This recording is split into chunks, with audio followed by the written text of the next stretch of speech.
When most people hear the word poverty, they think about money. A small paycheck, an empty savings account, a cramped apartment you wish you could move out of. But here's the question almost nobody's asking. What if poverty isn't just about what's in your wallet, but what's in your mind? What if it's not only a lack of cash, but a mindset? A pattern of thinking so deep in your brain, you don't even notice it's there? See, once this mindset sets in, even if you make more money, even if life on the outside looks better, something keeps pulling you back.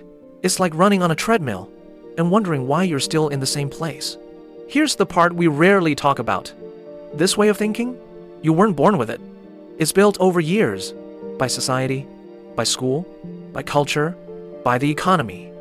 Call it a kind of mental programming. We've all heard the lines.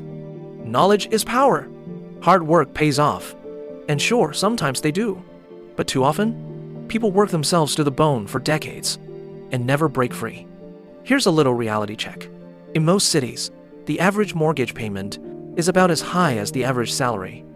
So even after a lifetime of grinding, you might barely stay afloat. This isn't about laziness. It's not just about talent or skill. It's deeper. We may have been quietly brainwashed into a poverty mindset. And when I say brainwashed, I'm not talking about some evil villain in a movie. I'm talking about something way more subtle, way more dangerous.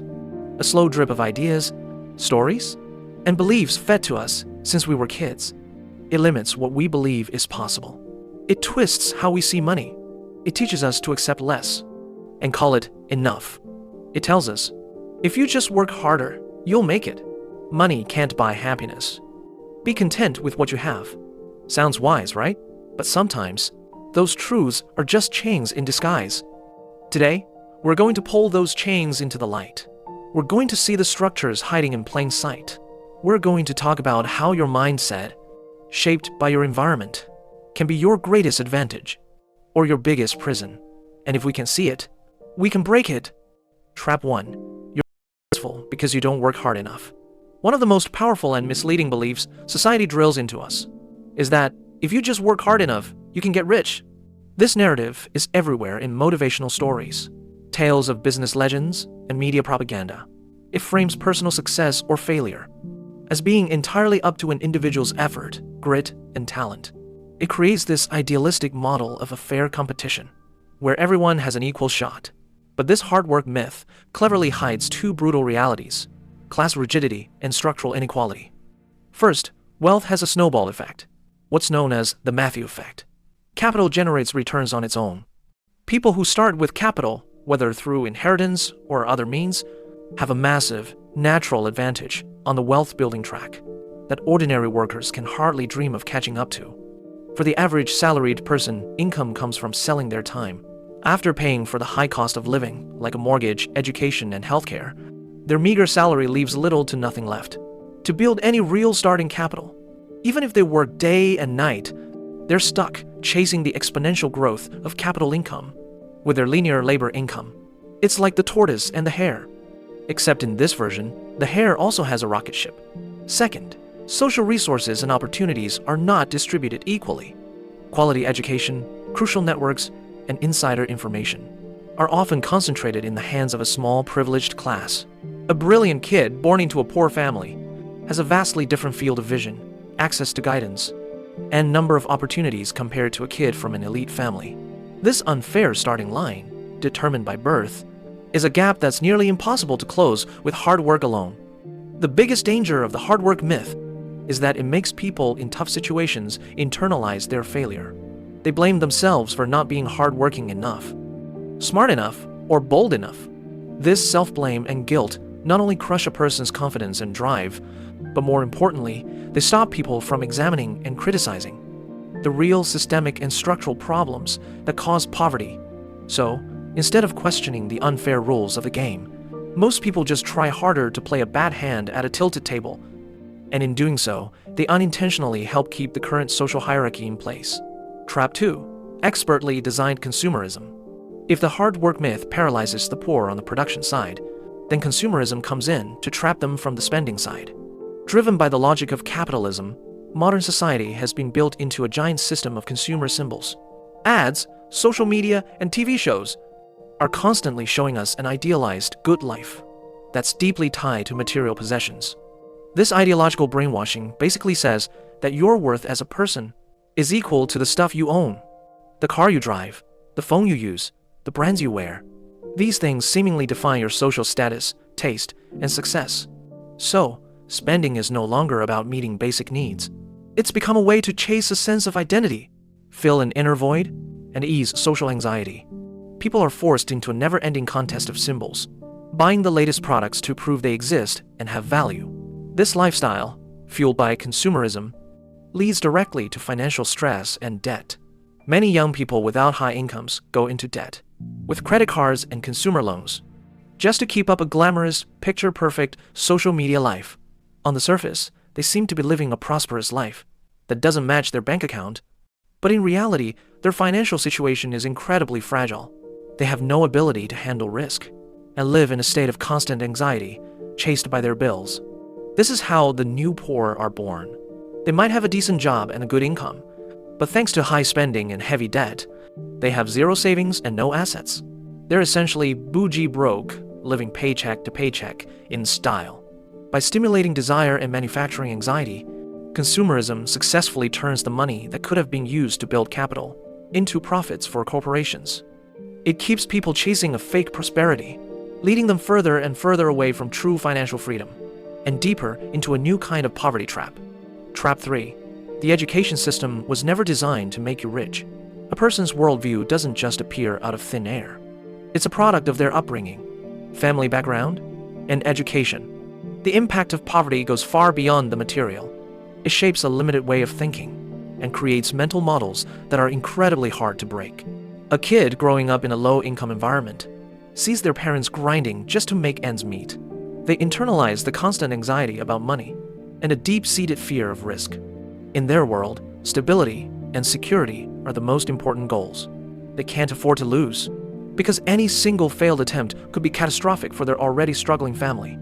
So, when they make decisions, they instinctively choose the safest, most conservative path, like finding a stable job instead of starting a business or investing, because the latter is full of uncertainty.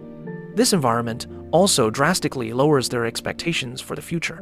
Without successful role models or opportunities to see a bigger world, it's hard for them to imagine themselves reaching a certain social status or acquiring significant wealth. This psychology of self-imposed limitations makes them instinctively think, "That's not for people like me," or "I can't do that" when an opportunity arises. As a result, they give up on many chances that could have changed their lives. Their cognitive boundaries were invisibly drawn in childhood, and their future possibilities were drastically shrunk within those lines. In contrast, kids from wealthy families grow up around the logic of capital, networking, and creating opportunities. They're encouraged to experiment and take risks, because their family has a safety net to catch them if they fail. This environment cultivates a broad perspective, the courage to take calculated risks, and the ability to leverage resources to solve problems. So, perhaps the biggest gap between the rich and the poor isn't money itself, but the entire cognitive framework for viewing the world shaped by their different environments. The poor person's mindset is full of limits and zero-sum games, while the rich person's is about possibilities and creating more value. Because of this cognitive divide, even if you give them the exact same opportunity, the choices they make and the results they get will likely be completely different. Trap 4. Social media fuels the mental drain. In today's world of material abundance, the feeling of poverty often comes less from absolute deprivation and more from relative comparison. The philosopher Bertrand Russell once said, "Beggars do not envy millionaires, though, of course, they will envy other beggars who are more successful." This feeling of relative poverty is put on steroids in the age of social media. On platforms like Facebook, Instagram, and TikTok, what we see are the curated, picture-perfect highlight reels of other people's lives. World travels, luxury hotels, designer bags, and fancy dinners. This constant, high-intensity visual feed massively distorts our standard for what a normal life looks like. We start to mistake these deliberately showcased, extraordinary highlight moments for everyday reality and use them as a benchmark to judge our own lives. The result of this comparison is often a strong sense of inadequacy, anxiety, and self-doubt. When you see others having things you don't, it constantly reinforces the self-perception that I am poor, This psychological feeling of not enough is even more damaging than actual material lack. It eats away at your happiness and self-esteem, trapping you in an endless cycle of mental and emotional drain. To cope with this anxiety, many people choose one of two paths. Either they work even harder, trying desperately to keep up with everyone else, or they turn to consumerism to imitate and replicate the appearance of that ideal life. Both paths ultimately lead to a deeper hole. The first one reinforces the hard work myth, and the second one leads straight into the consumerism trap. This comparison game is like a spinning top, making us burn ourselves out, chasing the shadows of others, losing ourselves in the process, and further cementing the poverty mindset and reality. Trap 5. The cookie-cutter formula for success. The mainstream values promoted by social authorities, the media, and the education system also work to solidify our poverty mindset. By defining what success is and what a good life looks like, these institutions set a single, standardized value system for the public. For example, the success guru culture is rampant. It simplifies complex socioeconomic problems into issues of personal attitude and technique, preaching that your mindset is everything, while conveniently never mentioning the role of capital, power, and the system itself. These self-help platitudes keep people lost in a fantasy of self-motivation, distracting them from fighting for actual rights and resources. To some extent, the education system plays a similar role. It emphasizes competition and rankings, using standardized tests to measure every student's worth. It's designed to produce compliant workers, not rule-breaking creators. The curriculum is severely lacking when it comes to financial literacy, critical thinking, and how to leverage social resources. Kids learn how to solve equations, but not how the society they live in actually works. They're taught to study hard to get a good job, but rarely is anyone teaching them what a job truly is, or how wealth is really created and circulated. The core of these values, instilled by authority figures, remains the same. Focus on your effort, not the system.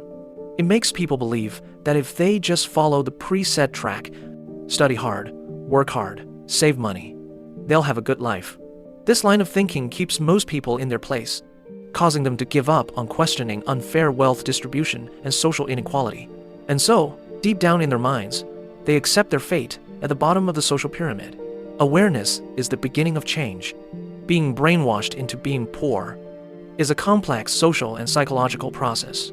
Through grand social narratives, ever-present consumer culture, subtle environmental influences, and top-down value systems, a restrictive cognitive cage is built around us. It makes us subconsciously believe that poverty is normal, that it's the natural result of not trying hard enough, and it makes us ignore the structural roots of the problem.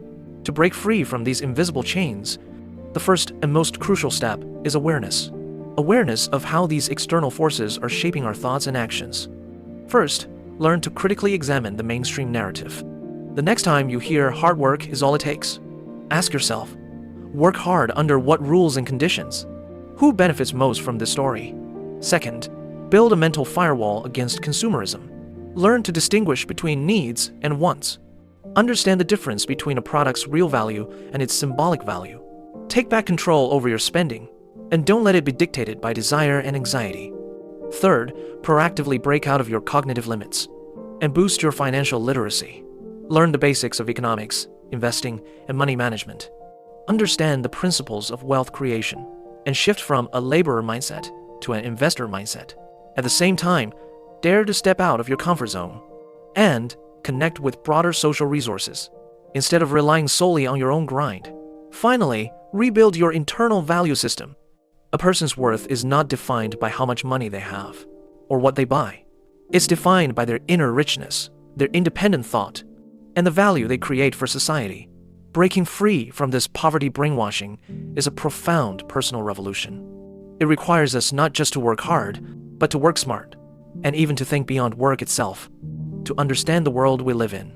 This path is challenging, but only by unlocking our minds and reshaping our perspective can we truly take control of our destiny and finally break the cycle of poverty.